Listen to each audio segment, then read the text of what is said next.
एक झलक तोहे देखे लागी, तोहरा पीछे पीछे भागी। हर चेहरा में तोहर चेहरा लौकेला जब नींद से जागी। लागे हमारा संगे कोनो शरारत हो रहल बा। तोहरा आदत हो रहल बा, तोहरा आदत हो रहल बा, तोहरा आदत हो रहल बा, तोहरा आदत हो रहल बा।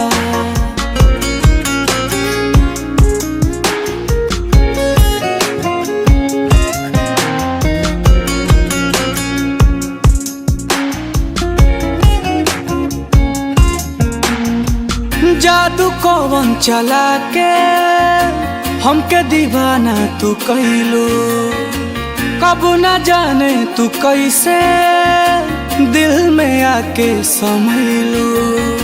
आज पता लागल बा लोगवा इश्क में कैसे होला पागल। धीरे धीरे तोहर सब कुछ हमके अच्छा लागे लागल। हुस्न के सब रंग के इनायत हो रहल बा।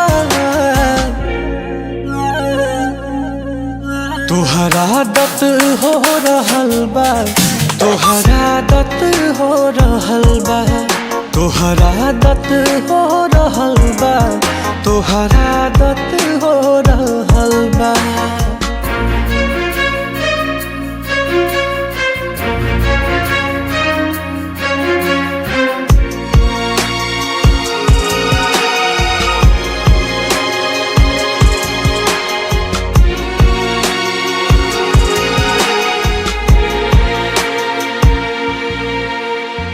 चांद कोरा में आके चांदनी बरसावे। ख्वाब हो की हकीकत केहू हमके बतावे। ई कैसन एहसास नया हो छैले बाई कवन खुमारी। उतरे नाई नशा चाहत के छूट रहल बा दुनियादारी। मीठा मीठा दर्द से हरारत हो रहल बा। तोहरा आदत हो रहल बा, तोहरा आदत हो रहल बा, तोहरा आदत हो रहल बा, तोहरा आदत हो रहल बा।